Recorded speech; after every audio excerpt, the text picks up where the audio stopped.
Sau khi mô hình xong trước dọc và mặt bằng của dầm thì anh em khai báo đến chia phần tử đốt dầm, kích vào main gr đúp nhé, tên là đặt ví dụ là mg, loại main gr, trục dầm.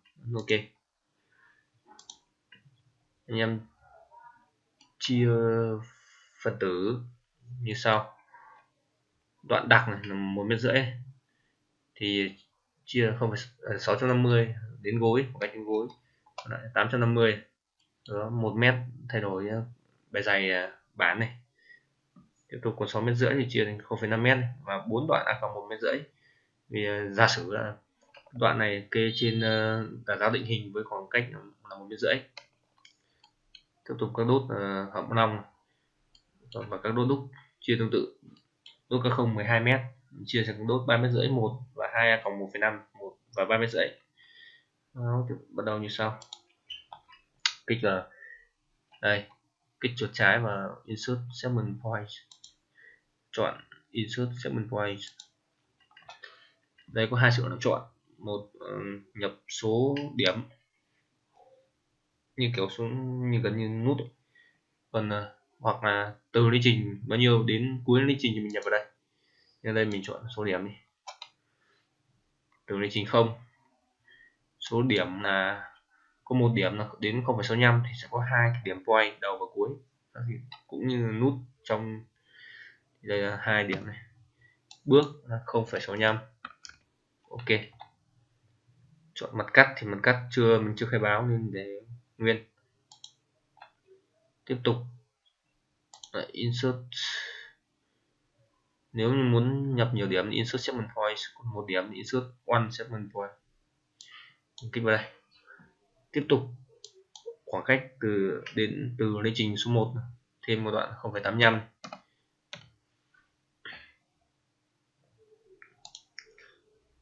Ok, tiếp theo làm đoạn 1 mét này.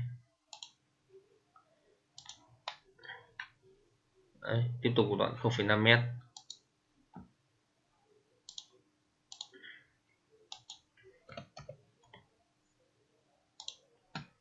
Và còn lại 6 mét trên đá giáo là 4 a cộng 1,5 m. Insert segment point chưa? Lý trình là từ 3 này. Ví dụ đây nhé, nhập ending station là lịch trình cuối. Lịch trình cuối sẽ là 9 này. Bước sẽ là 1,5 m. Ok. Tiếp theo đến đốt hợp lòng biên 2 m.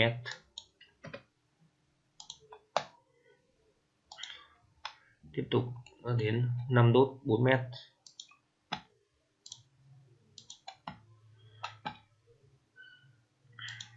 Mình nhập số điểm cho dễ. Từ lịch trình 11, 5 đốt 4 m thì phải 6 điểm, 4 m. Ok, tiếp tục vào đến 6 đốt 3 m.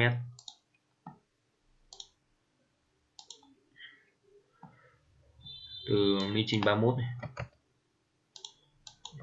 6 đốt 3 m thì là 7 điểm này. Bước 3 này. Ok, tiếp tục là 12 đốt K0 này thì mình chia này, 3,5 m 1, 2 cộng 1,5 1 và 3,5 m.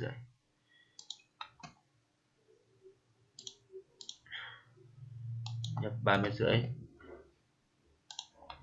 Ok, 1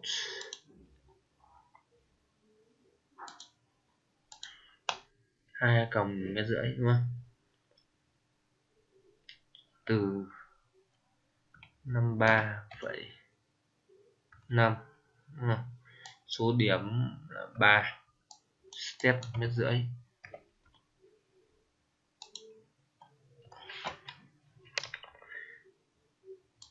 Tiếp tục đốt 1 m.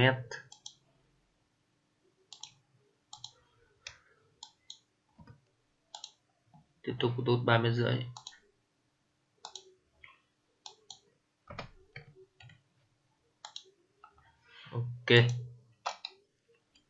6 đốt 3 mét.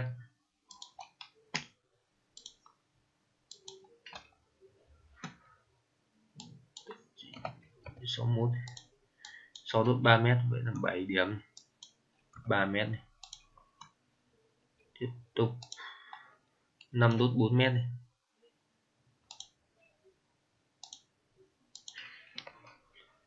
Từ lý trình 79.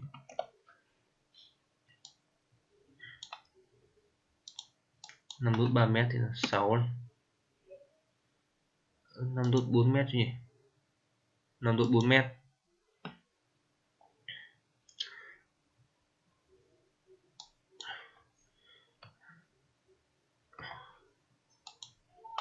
Ok.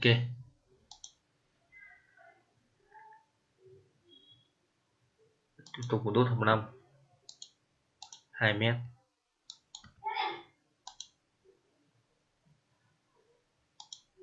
Tiếp tục 5 đốt 4 mét này.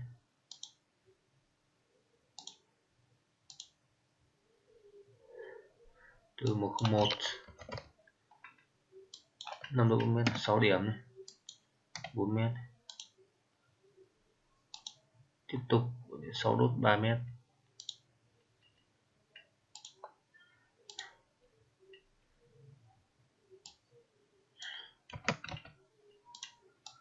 Sau đốt 3 mét là 7 điểm. Ok.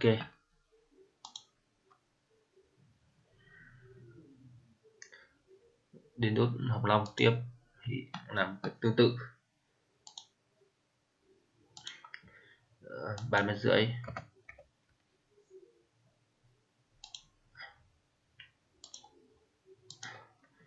1 mét.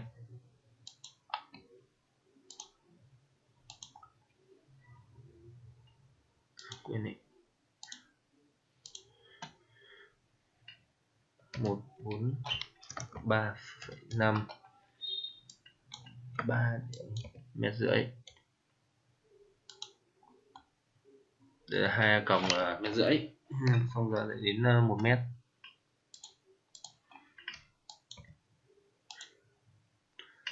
Tiếp tục đến 3 mét rưỡi. Như vậy là ta đã xong đốt cá không. Tiếp theo giờ sẽ là 6 còng 3 này.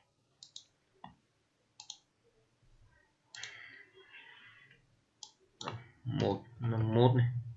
6 còng thì 7 điểm 3.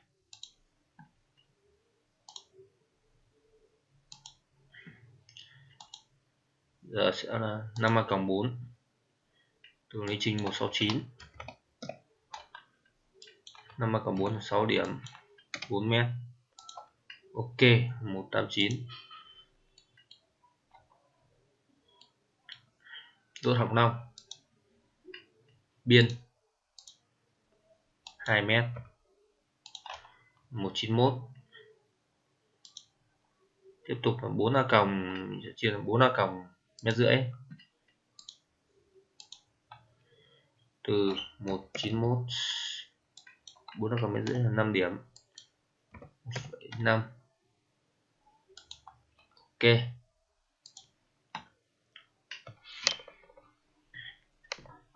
Tiếp tục là đến đốt 0,5 mét. 0,5 mét này. Ok. Tiếp tục đến 1 mét.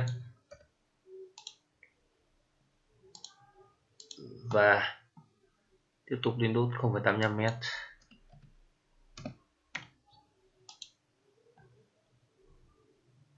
Đốt cuối cùng 0,65 mét. Ok. Như vậy là chúng ta đã khai báo xong về lý trình của dầm. Đây, bạn có thể thấy